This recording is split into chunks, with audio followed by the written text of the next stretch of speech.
Hello and welcome. My name is Belisa Rodriguez, and I'll be your host today for the Klaus-Jurgen Leadership Program's Future Leadership series in collaboration with the University of Cape Town's Summer School. Welcome to everybody who's joined us online. You're in for a treat today. We are having three amazing speakers from the Klaus-Jurgen Leadership Program, who are scholars of the program, led by a futurist thinker and design thinker.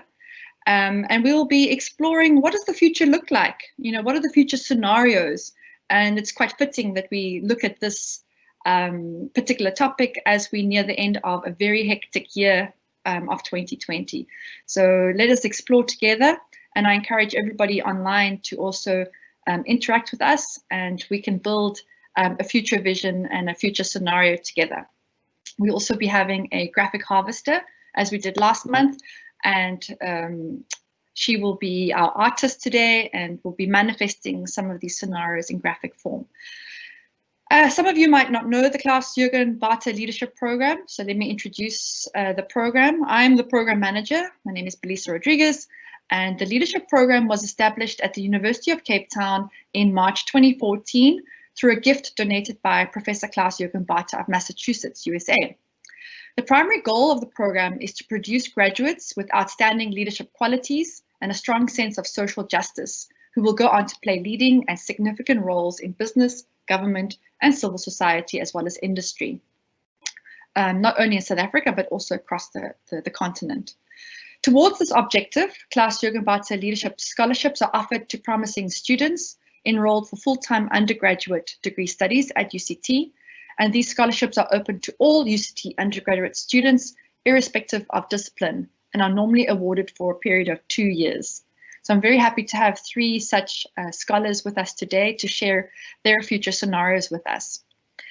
Just to briefly introduce those that are going to be joining us today, we have a moderator. His name is Abbas Jamie. We're very lucky and privileged to have him with us. He'll be leading the conversation. He is a futurist, a design thinker, and he's also part of UCT's Futures think tank. And then we have three scholars. First up, we'll have Angela, who's currently completing a Bachelor of Science in Environmental and Geographical Science, Economics, and Applied Statistics. She's passionate about empowering youth through impactful holistic education, and has been a tutor for Shawco, the Golden Future Project, and Observatory Junior School. Angela is interested in economics of education and inequality, and sees herself advising government on public policy decisions in the future. Next up, we have Michaela Rogers, who's a final year social science student majoring in economics, psychology, and applied statistics. She's an accomplished competitive debater and student leader, and is passionate about understanding economics as a tool for creating person-centered systems and progressing social justice in Africa. And finally, we have Patrick Okela-Mwaka, who's a third-year civil engineering student. He's passionate about the use of structural engineering, entrepreneurship, and technological innovation to improve the livelihood within African communities. He's also a strong advocate for social, economic, and environmental sustainability. He's currently a director of Rio Tumwa Enterprises in Uganda, and a committee member of the South African Institute of Civil Engineers UCT student chapter. So without much further ado, I'm going to hand over to Abbas Jamie to introduce us to the topic for today. Thank you.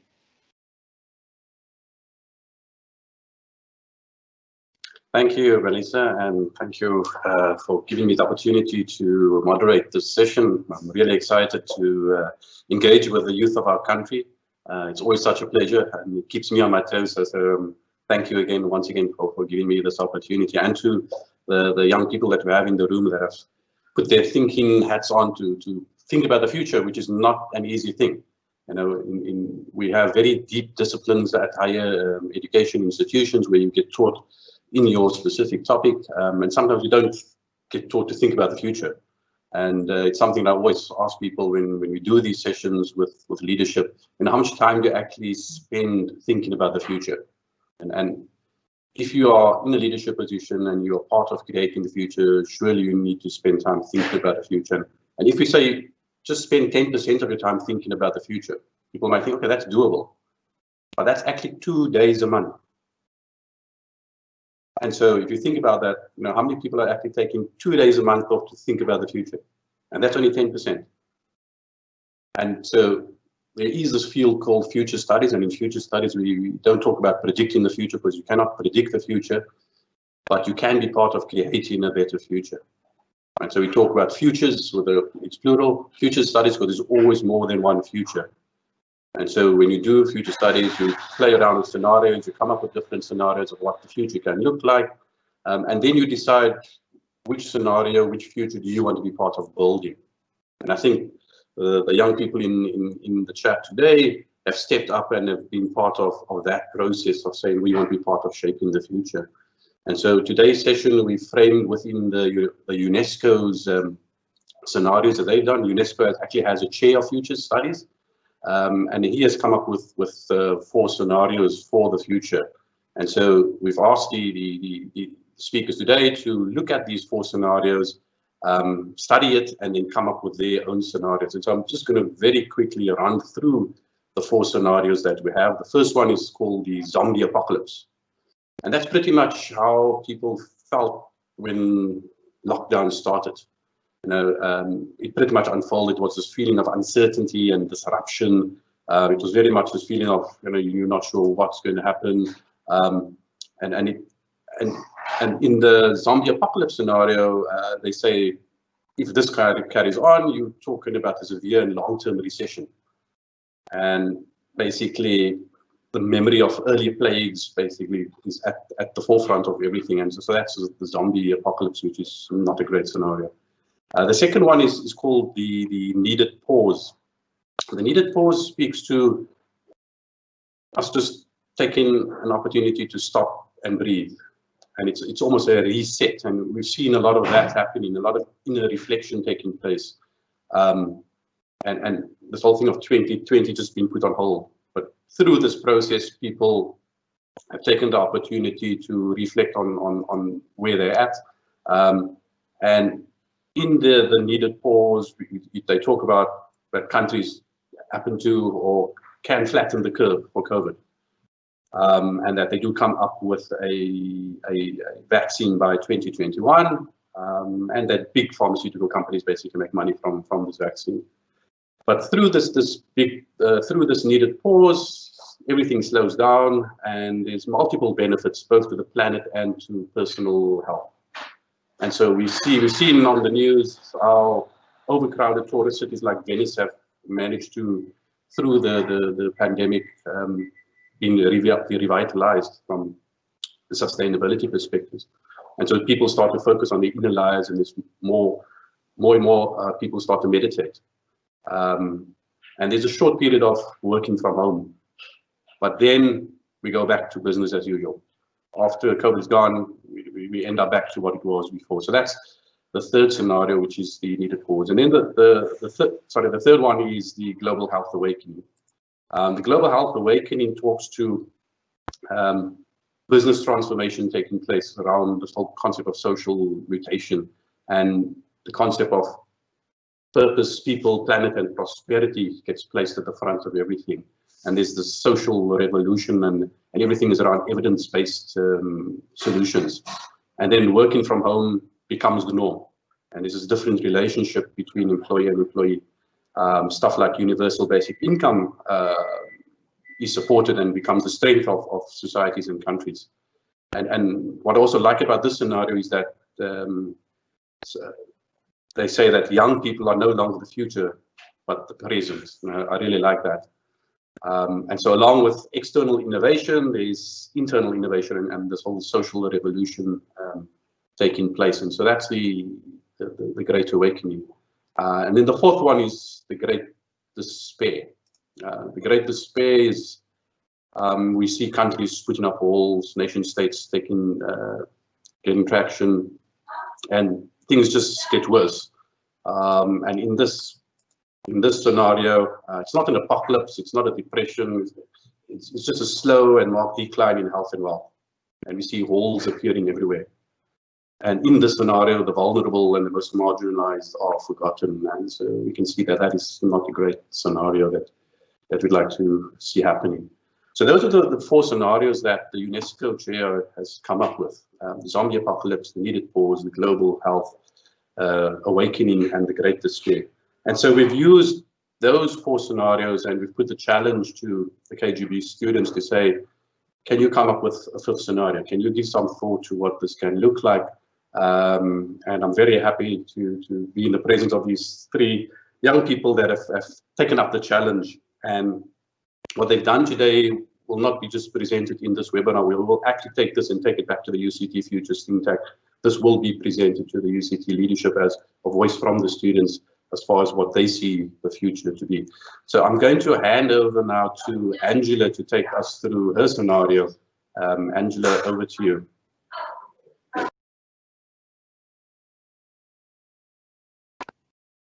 Thank you, Abbas. Before I begin, I'd like to put out a disclaimer that this is not necessarily my vision of the future, but an alternative scenario, a future scenario 5. So hello and welcome everyone. Whether you're sitting in your office or in your bedroom, I would like to take you on a quick trip. We're going to go forward in time to the year 2035. It's 6 a.m. on a Monday morning. Your cell phone alarm goes off. You slowly reach over and pick it up.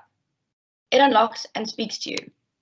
Good morning. I hope you slept well last night. Congratulations. Today is your 20th day of isolation.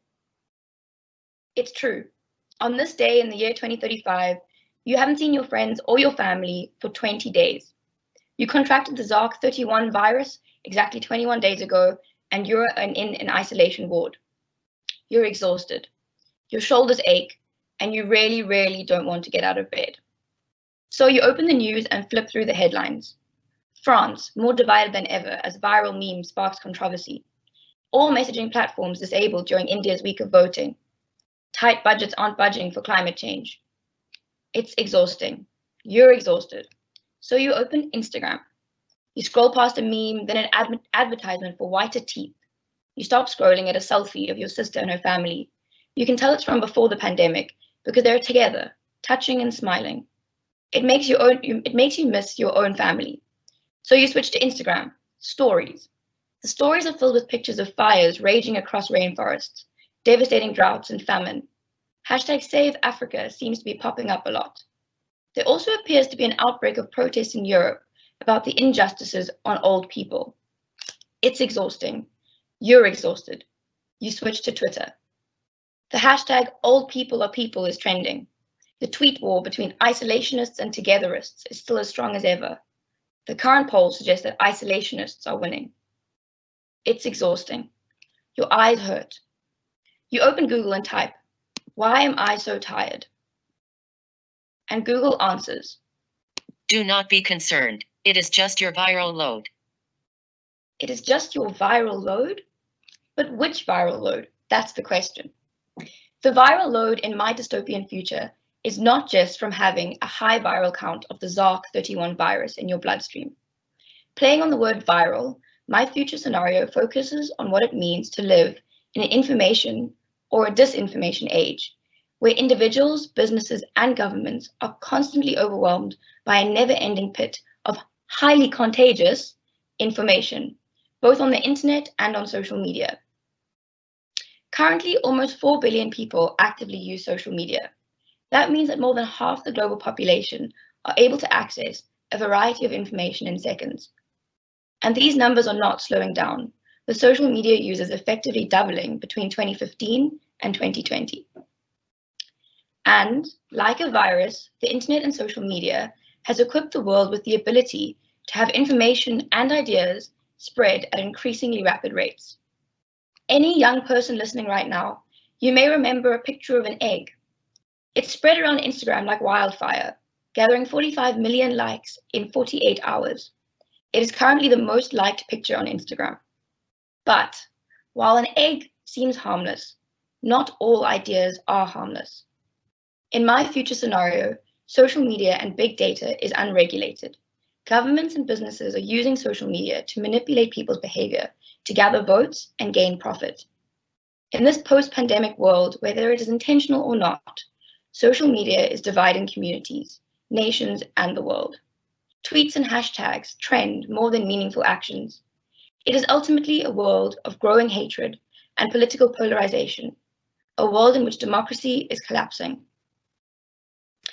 The current COVID-19 pandemic found people all around the world being forced to physically distance themselves from each other. And of course, it increased time online and on social media. According to a report, in 2016, 14 to 24-year-olds living in the Netherlands spent approximately 6.03 hours online per day. Perhaps it won't be the SARS-31 virus that keeps us isolated from each other in the future, but ourselves and our very own screens. Thus, in my future scenario, while we may feel socially connected through social media, we remain physically and socially distanced, preferring online interaction to real interaction. It is a world in which hashtags and petitions start to replace meaningful work. Finally, in this future, if the overwhelming load of information and pseudo-connectivity doesn't cause a war, it could lead to leadership paralysis. What do I mean by that? If I think about the last year on Instagram, I recall a feeling of hopelessness. The Black Lives Matter, gender-based violence, and climate change causes were plastered all over my social media. And I realized, how do we channel energy into meaningful change if we're already exhausted by the knowledge of the vast number of problems out there?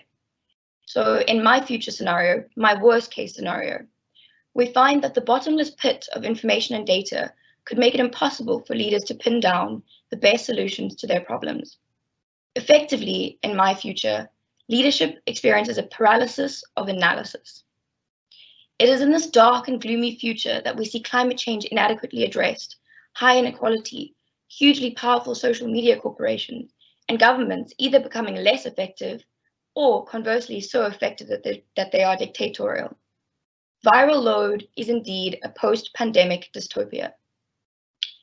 Back to some science. It's been found that the higher the viral load in a COVID-19 patient's bloodstream, the lower their chances, of their survival. In my dystopian future, we're overwhelmed by a similar but different viral load. It is a load of too much information with no definitive truth, too many voices and no clarity, social connectivity, but without connection.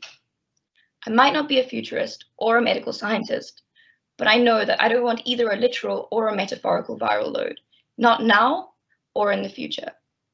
Thank you, everybody.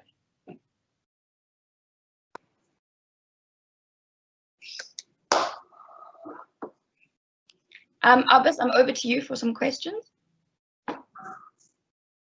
Thanks, Angela, for that almost dystopian view. Yeah, and I know between the three of you, you did decide you want to not all have the same fantastic, wonderful future. So you chose the short straw, I think, and had to come up with a dystopian future. But yeah, there's some really great analogies there from you as far as viral overload. I really like the way you've made that analogy to COVID and what we're experiencing right now. And also this, it's exhausting. You're exhausted. I think this brought it home for me. So really great job there. But tell me, you know, what inspired you to come up with this scenario? So the first initial thing was, let me try and, instead of creating a positive future, let me create a negative future, because I think that a pessimistic future can show us what we really don't want. And in a way, it creates a reaction. It's a pendulum swing. When you hear an absolutely horrible, horrific sort of, oh, that's what the future looks like, we go, no, we've got to act now. So it creates a bit of panic, as opposed to, oh, that sounds like a dreamland in the future. We can get there. So I quite like that idea of panic. We need to, this isn't okay. You know, it's a viral load. We need to deal with it. But then I also spoke about Instagram and this feeling that over the last year, there have been so many problems as the youth, who are mostly on social media, we want to be dealing with these problems and in a constructive way, but we often feel overwhelmed. We don't know which one to focus on and where to start. So I think that I pulled those two things together and produced the scenario of viral load. Yeah. Fantastic, thank you. Looking forward to taking this to the university. And you know, as dystopian as it might sound, these negative scenarios are very, very important. And when you visualize this negative scenario, you realize this is not where you want to go, and so how do you avoid that? And that's the value of having these negative scenarios. So thanks a lot for putting that together. Hopefully we get to a second round of questions. But I'm going to hand over to my Michaela to introduce her scenario. Michaela.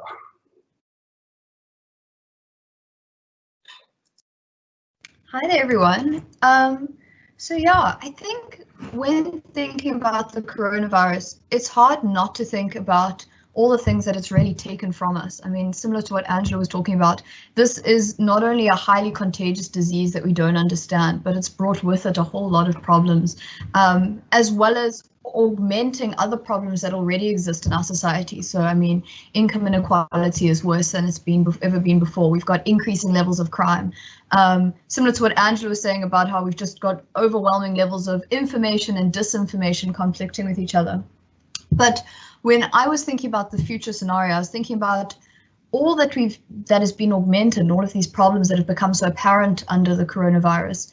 How can something good potentially come out of this? And so the scenario that I'll be discussing is one that I've titled First Aid, Hammer and a Spade.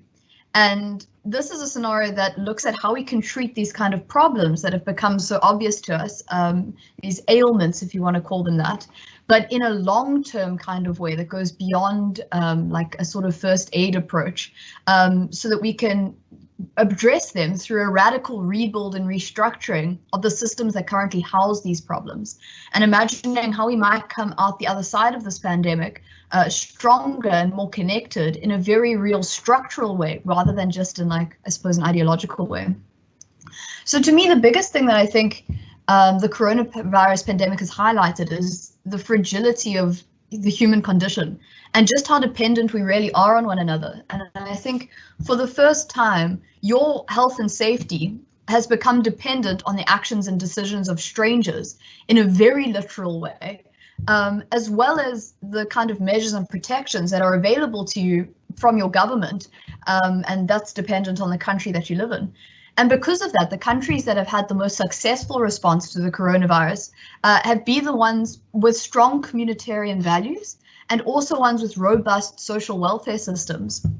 So in this scenario that I'm presenting, I imagine what the world might look like if we learn from this, and instead of having these as kind of like short-term solutions to mitigate the kind of harms that have come from this, rather using them as lessons for how we're going to rebuild after this, and to create supportive, caring institutions that center people and community values.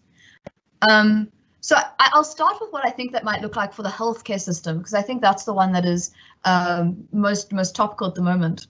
So in healthcare, there have obviously been a lot of challenges associated with the coronavirus, but I think the most recent one has been relating to the vaccine. So this has been problematic because the conventional healthcare systems that we have, and things like intellectual property laws, are very exclusionary. And so if there weren't any change, it means that medications and treatments would be inaccessible, particularly for those who are the most vulnerable. And that is obviously not going to work at all in the coronavirus situation. So there's been a push for what they're calling a people's vaccine. So this, I suppose, would be the first aid part of what I'm talking about. So a people's vaccine includes a worldwide pooling of patents and sharing all related knowledge on the virus.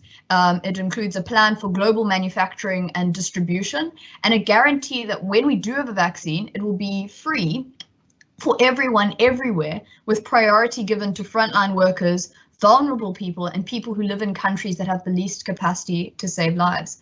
And this has been very widely supported by, like, scientists, by economists, and by global leaders. I mean, Cyril Ramaphosa is one of the presidents who's been a chief spokesperson on this. And this is very promising, and I think it's going to be a wonderful response in the short term. But I think if we take this mentality further and go beyond first aid and into thinking how this might structure how we rebuild as a whole, I think this could lead to a future where we have more multilateral medical research sharing and an approach to healthcare that prioritizes the vulnerable in a global sense, not just for now, but for always. And so that's a new way of thinking about healthcare forever. Economically speaking, I think this is also true. So I think the recession has obviously hit everyone, but it hasn't hit everyone equally. So the developing world's been hit the hardest, and those who are in jobs with low levels of state protection have been hit the hardest. Foreigners have been hit incredibly hard in South Africa. Disabled people, women have been incredibly negatively affected in South Africa. And so the first aid approach around the world has been things like social support, so income subsidies in Germany. In South Africa, we had the special COVID grant. But again, we can take this through into how we rebuild afterwards. So we can consolidate the support that we have for people who are in vulnerable lines of work. We could consider a universal basic income grant as a permanent feature of our economy. I think we could interrogate the kind of power that large corporations hold and their relationships that they have with their workers. I think that's something that can and should be challenged. I think this would also need to include a reconsideration of how institutions like the IMF and the World Bank approach development support. So the current approach of prioritizing financial markets and private investment has been incredibly damaging, and those damages have become so much more apparent under the coronavirus. And so there needs to be a shift in how they offer loans, and there needs to be a move towards focusing on inclusive growth, as opposed to this very old neoliberal kind of growth that has actually ended up harming developing nations. But then finally, I don't think, I mean, the economy and healthcare systems are the ones that we think of the most when we think about the coronavirus.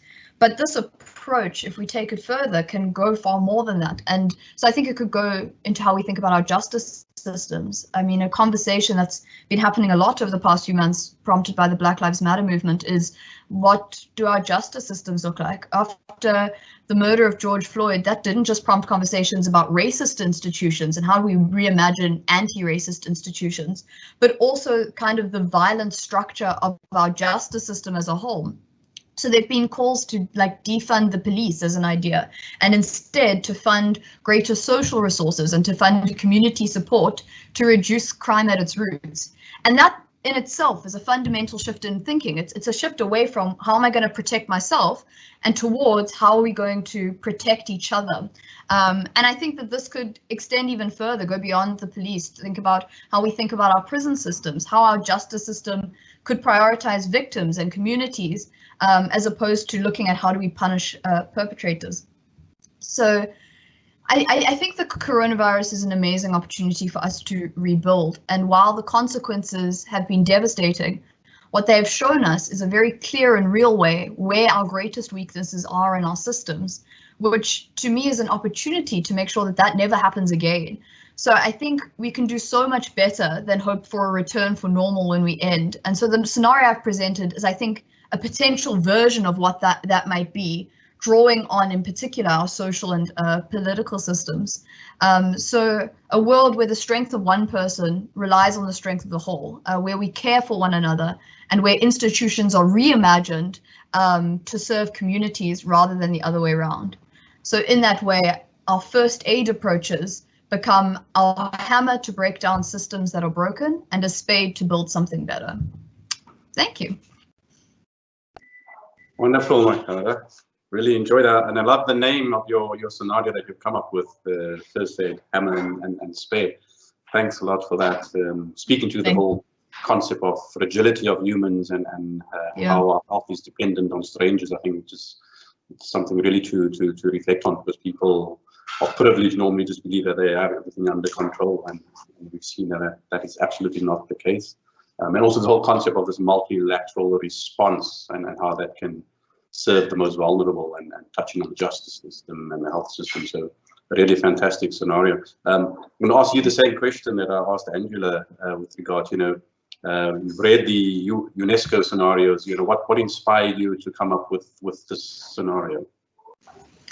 Yeah, so I think recently, so under lockdown, I've been engaging a lot, watching a lot of panel discussions and conversations that people have been having around social justice. And a term that really stuck with me was this idea of radical love.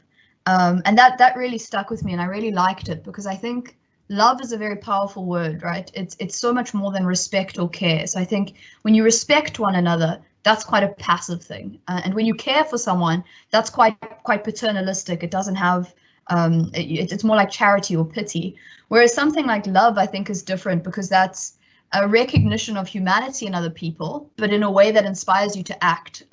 You would do, you want to do things for the people who you love, and if you feel they've experienced an injustice, you want to help them. and to intervene in that way.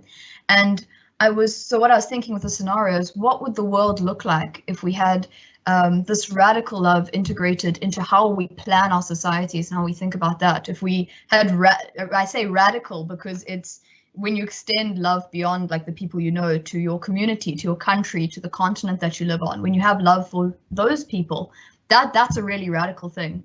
And so what I kind of used this as an opportunity for was to imagine what might that look like if it became ingrained in institutions. So perhaps a bit too idealistic for the futurist approach, but yeah. Absolutely not too futuristic. I think that's what, sorry, not too idealistic. Futurists by their nature are very positive people, but you need to be realistic. And so you do look at the negative scenarios, but at the same time, we need to paint this picture of this preferred scenario. And I think you've done a great job of doing that. For those people who are listening in, who have joined us, we've listened to 2 scenarios so far. We're going to the 3rd one.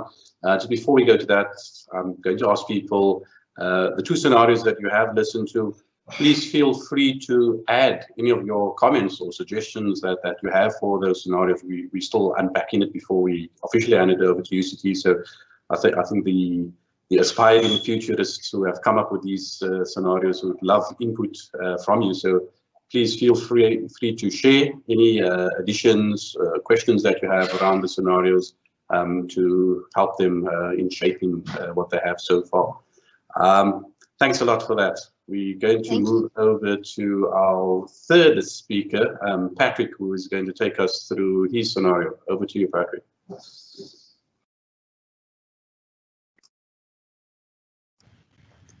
Thank you, Abbas and Michaela and Angela for your wonderful presentations. I am Patrick Mwaka, and my future scenario 5 is the upside down classroom. The upside down classroom refers to the scenario in which we actively develop unconventional means to answer unique questions we're faced with going forward into the future. In this scenario, we redefine what education is. We emphasize the value of an opinion and embrace different perspectives. And above all, we make arrangements to accommodate each other with the underlying guiding framework of the Sustainable Development Goals. The upside down classroom describes a scenario where we make positive steps to make the world a better place, not only for us as humans, but for the world itself. To create a better future, I believe it is key to look at the pandemic as an opportunity to start over. For me, 2020 has been like a big experiment. We've all been put out of our comfort zones, responding to different scenarios like stimuli. And once again, we've shown just how versatile we are by coming this far.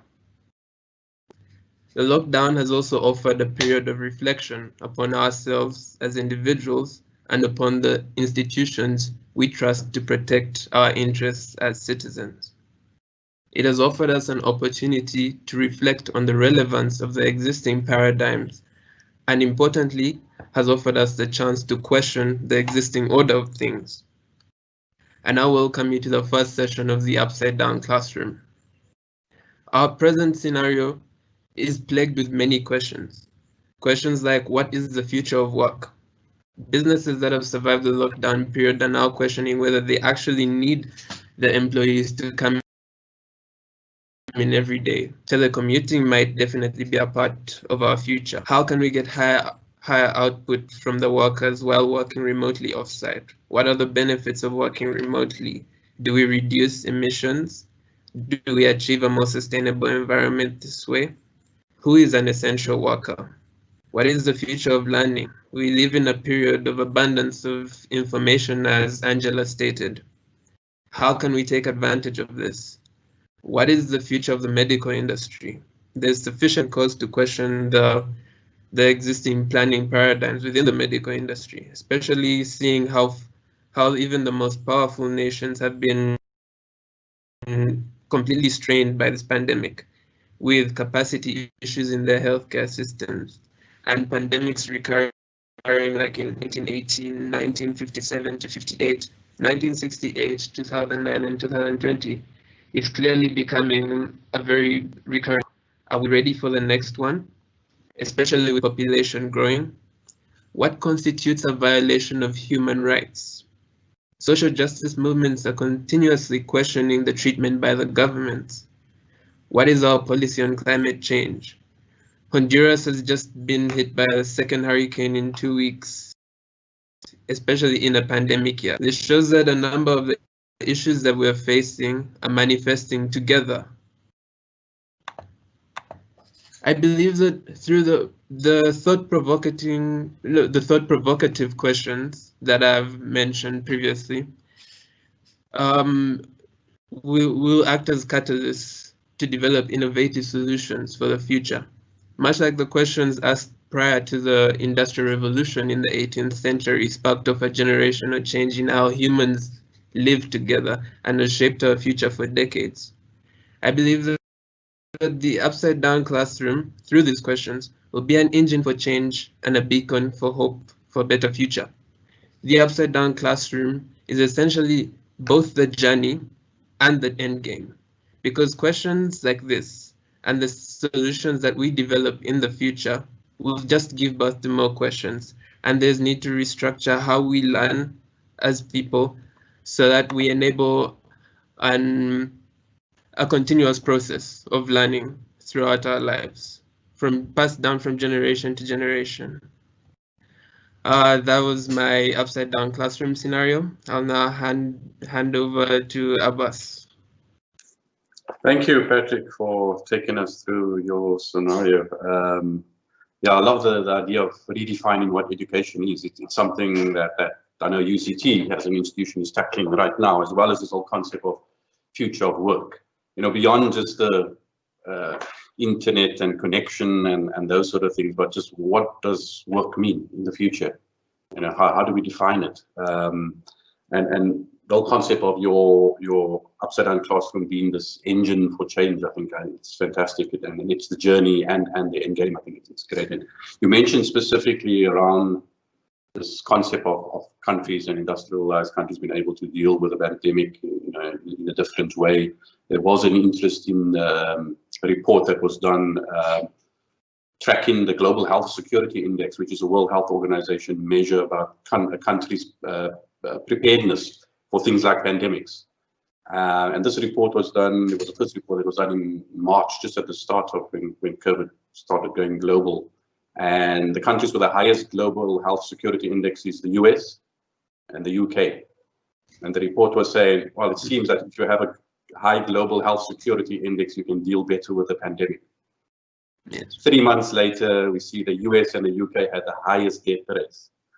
And so it speaks to this whole concept of things are very complex, and you can have the best doctors, the best system according to the global health security index, and the politics just ended up with a very different result. And that is what Futures is about. You know, it's trying to understand the complexity of the world that we live in. And so your scenario about the upside down classroom, I hope includes bringing futures thinking into that classroom and making people realize the importance of futures as a potential field.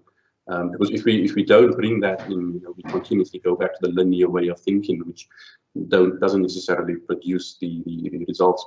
So thank you for your presentation, and I'm going to ask you the same question. You know, having gone through the UNESCO scenarios, you know, what inspired you to come up with the upside down classroom? Yes, thank you, Abbas. So when I went through the UNESCO scenario, they seemed more questions. They seem to be developed from questions about different possibilities of our futures. And as I tried to develop my own future scenario, I was asking myself so many questions. And in the process of asking myself so many questions, what I realized is that I didn't have all the answers. And clearly, when you find yourself asking so many questions, it's a call to educate yourself. It's a call to learn more. And that I mean, I spoke about how it's quite similar to the Industrial Revolution, when there was that evolution of thought and everyone was like, how do we do this? How do we transport these goods from one coast to the next? We need a steam engine and stuff like that. And I realized that when we're in a scenario where we develop so many questions, we're probably ready for a revolution in how we think, in how we try to find solutions for the problems. So actively looking for those solutions became my future scenario, because I believe it's inevitable if we actually want to survive. Okay, fantastic. So thanks to all three of you for putting a lot of thought into your scenario and being brave enough to come and stand on the platform and present it. I think that's really fantastic.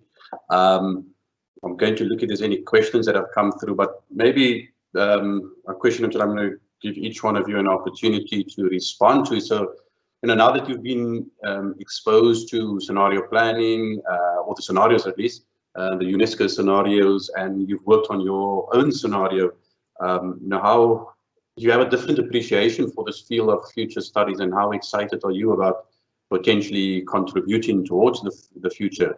Maybe Michaela, I can ask you to come in.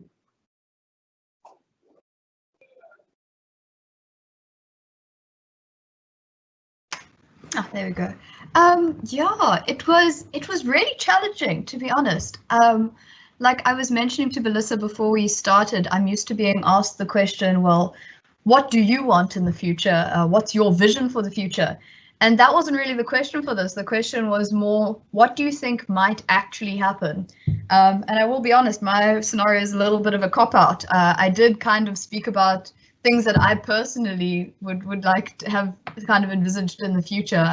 I kind of shied away from the challenge. And I think part of that is because I'm used to that later question, the question, what do you think will actually happen? I mean, I'm an economics and statistics major, so I'm used to those questions being answered, well, let's look at the data and let's have a solid theoretical, economic theoretical and statistical theoretical basis, and we will make a model and we will predict it. And that is probably where I'm more comfortable in the realm of what do I think will actually happen. But it was cool. It was nice to have this kind of integration between what is your ideology and your vision, and what is kind of that, and then integrating it with, well, do you think that could actually happen? And looking at what you're seeing in society at the moment, do you think that that's actually possible? Which was an interesting challenge, and yeah, I enjoyed it a lot. I'll hand over to Patrick. Thank you, Michaela. So in going through this process, the thing that stood out to me the most is the name of the subject is future studies, but to me it more empowers the present. It plays a really important role in empowering the present. It tells you essentially it's just a snapshot what the end game is, but much of it really describes how we get there. And yeah, I think that was a really powerful bit of future studies, how it gave me the power to develop a roadmap or a plan to discover the future that I would want to have and I would want other people to live in. Yeah. Thank you. I'll now hand over to Angela. Angela, you just need to speak. Oh, there we go. Cool. You're on mute.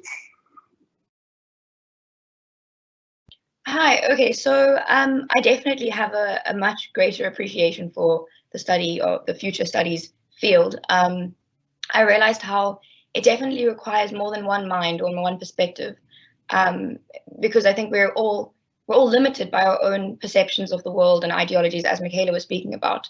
And to create future scenarios, particularly ones that are global, you need a variety of perspectives to come in to produce one that is robust and can be used globally. So I think that gave me a huge appreciation for future studies. And I also, in trying to paint a negative scenario, it was very challenging for me. It went against the grain of who I am as a person. And so I think that process already also just shows the amazing skill of futurists. Yeah. Abbas, I see there's a question here for me on the Q&A. Should I answer it while I'm here? Please, yeah, go for it. Great. Okay. So the question is, how do you think you can turn my scenario around to be positive? And I thought about it quite a bit, because we were asked what sort of steps we would like to take in realizing a better future for Africa. And my response was actually, I would like to use the internet and social media to transform the narrative about Africa. I think there's been a narrative, a very sort of pessimistic and a negative narrative about Africa for many centuries. And I think part of the issues in Africa are also to do thoroughly with that narrative. And so, contrary to my scenario, I think that we can use the internet and social media to push positive narratives. Both the future scenario that Michaela and Patrick, gave us, could be pushed on the internet and social media, and force everyone in the world to work towards those futures. So I think that the internet and social media has a very positive force too, but there is a fine line, and that is something that will, in the future, it depends how we regulate that space. Thank you. Over to you, Abbas. Thanks, Angela. Maybe our other two speakers want to also just reflect with regard to what actions they're going to take to build a better Africa from the scenarios that they've come up with. Patrick. Oh, thank you, Abbas. Actually, I see a question here in the Q&A that I think ties in with that. For everyone to hear, or they can see. Abbas, should I repeat the question in the Q&A? Yeah, I'll just publish that you can repeat it and then answer. All right. So in the panel's opinion, are students ready for this radical transformation of education, or will there perhaps be a resistance to this and a demand for a return to a more traditional lecturer and lecture theatre approach? So, well, my answer to this is there probably will be resistance to any change, to a radical change in education, but I believe key to quelling a resistance is clearly stating the reason for it. We could go back to a traditional lecturer and lecture theatre approach, where we're preparing students for a future that might not exist. And I believe that towards achieving the radical change in education, it needs to be born in the mind of the student that when preparing for a future that no one has ever faced, we're going to face so many different problems. We're going to have to understand how to conceptualize very complex things. I mean, climate change is a really huge thing. So I think once a student maybe appreciates exactly the challenge that they face, then they can also appreciate the mountain that they have to climb to actually develop for the future that I would think will possess multiple different challenges for them. So in a nutshell, to answer your question, I do believe there will be resistance, but I think a lot of time and care needs to be invested in describing to the students why there is a change and why it's essential for them to adapt to that change. Because as I said, the 2020 pandemic has been like an experiment. It showed us that we don't actually have to be in the classroom to learn something. And with the developments in technology, learning is becoming simpler and more interesting just over time. So if we can capitalize on that, I think there's huge potential for the future. So Abbas, to answer your question about how I would take positive steps to achieving a better future, for me, I think affirmative action starts with reducing my carbon footprint, and adding on to that, educating as many people around me about what I know, because I need to share my opinion regardless of the level of experience I'm at, because if I look at my opinion as a small one, then I guess it will remain a small opinion. I need to tell people about the relevance of climate change or the relevance of social justice movements, why there are so many right now, and what I think needs to be done. And I think through these discussions and listening to someone, it's kind of like a back and forth discussion, and then we arrive at a compromise. I think probably this is exactly how governance should run, in my opinion. So yeah, I think to achieve holistic change, we need to talk and value each other's opinion. And yes, yeah, so that's how I would achieve the change. Thanks, Patrick, for that response. Michaela, I'm going to ask you to respond to one of the questions that have come in. If you were responsible for painting a future scenario, a positive one, how would you bring everyone else on board? You can maybe answer that, and also your commitment to shaping the future. Oh, you gave me a challenging question there. How would you bring everyone on board? I think I'll start with the negative. I think one of my greatest fears when looking at South Africa in particular has been this rise of xenophobic sentiment in our country. And it terrifies me, not just because of what it indicates about the sentiment of how we're thinking about other people on the African continent, but also because a lot of the kind of claims that it's based off of are just wildly inaccurate and misinformation. This kind of chat about how people are stealing your jobs from other countries is empirically untrue. And I suppose that's my fear, is that the direction that we're moving is one that does seem to have a lot of fear associated with it. And I think strong leadership is something that it is instrumental in diminishing that. I think one of the reasons why we have this sentiment is because you have leaders like Herman Mashaba spurring it on. And instead, I think what you need is the people who are in charge and at the helm to firstly not feed into rumors, not fearmonger, and instead to focus on more kind of bringing everyone together and providing clear and decisive leadership in that direction. Abbas, do you mind if I answer one of the other questions in the chat while I'm here? There's one about UBI. Yes, please. Okay, so I was quite vague in quite a few of the kind of potential interventions for the future, but the question here about UBI is asking, how would you combat the concepts, one of their failings, for example, the corruption that we've seen with South Africa's COVID grants? So I think corruption is a huge problem that definitely needs to be tackled as best as possible, but I don't think that UBI would make it a bigger problem than it currently is. That being said, I do think it's something that overcomes quite a few administrative problems. So one of the problems with social grants at the moment is the fact that paperwork is a barrier, and paperwork and filling in the correct category and fitting in the correct category is a barrier that exists for people being able to access social support.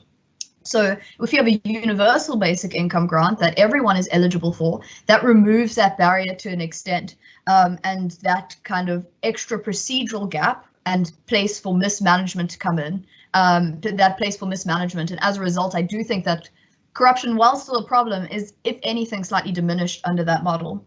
But yeah, I also think the current, like the special COVID grant that has been available to a lot of people has made us more familiar of distribution networks that exist and can be something that we can become familiar, we can learn from to identify where there are problems and then potentially work on that if we do ultimately want to implement something like UBI. Thanks, Michaela. I think there's one last question for Patrick. Patrick, do you want to respond to the university education evolving, also with respect to the huge student fees paid at some universities, example, Harvard? Yes, thank you, Abbas. Well, to answer this question, I think it's important to distinguish between the knowledge you get from the institution and the institution itself. I would say I would need justification to pay the huge fees. I mean, if you told me that the knowledge I'm getting at UCT I can only get at UCT, then that would be justification to pay the huge student fees. But if the knowledge that I'm paying for I can get anywhere else at a cheaper price or even free, then that's where I would see the future going. because as Angela said, there's an influx of information online. If you want to learn something, you can learn it online. I believe that the future is actually more about what you can practically do as opposed to where your papers came from. I think the world in the future will actually value such a person a lot more than a person with the papers who actually can't do the work. So with regard to how I see university education evolving, I would actually see the universities themselves adjusting to the fact that much of this information that they would want to impart to students, the students can actually get it online, and universities have to get competitive with platforms that are offering the knowledge free. So the future I would like to see is a reduction in the fees. The future I'd like to see is competitiveness between an institution like Harvard and Google and Wikipedia. Thanks, Patrick. I think I'm going to wrap up now and hand over to Melissa to close out. But I think my closing remarks to you, firstly, is fantastic, great job, well done. And hopefully this is just the start of your own personal journey into discovering futures, being part of the futures field and making a contribution to our country and our continent. And don't forget that you're sitting at one of the most prestigious universities on the African continent, part of a very prestigious global foundation. And so you are in a very privileged position.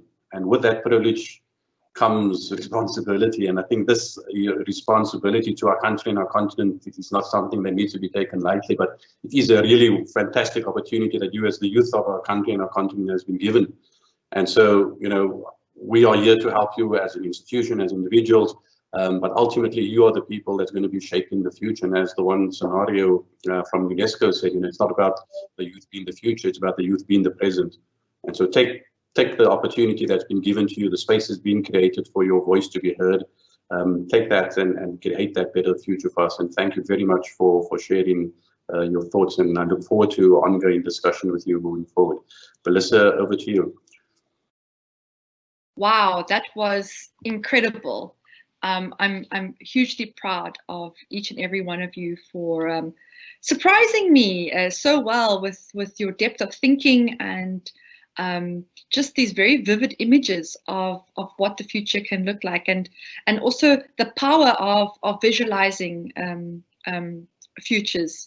I want to say thank you to Sonia, the artist behind the graphics, who's been working very hard behind the scenes to try and manifest your thinking into some images that will hopefully burn into our minds some of the things that you have said, so that we have a greater recall of what has happened in today's session. It's always such a privilege to be in this position of hosting such stimulating session, and what can happen in 1 hour is just completely amazing. So I just want to say thank you to each and every one of you for spending the time during exam time and during the year-end craziness in the midst of a pandemic and lockdown and online fatigue and all these burnouts and other issues that come with this particular current scenario that we are living out in the present.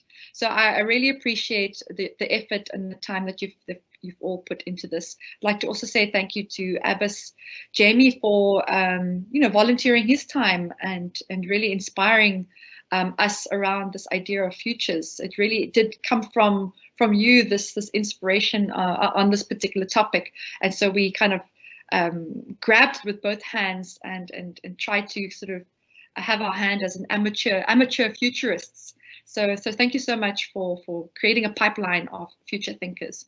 With that, I'd like to also say thank you to the technical team at UCT, who go through the dry runs and spend their time making sure that everything is running smoothly, and also to the audience for all your questions and for interacting so beautifully with the speakers, and for listening today. And last but not least, thank you to the Klaus-Jurgen Leadership Program, as well as to the summer school, UCT Summer School, with whom is a powerful partner for us to get our message across to not only to the development department, alumni and development department network, but also to those who are following summer school. So thank you so much. And with that, it's 4:30 and we will close the session. Thank you, everybody.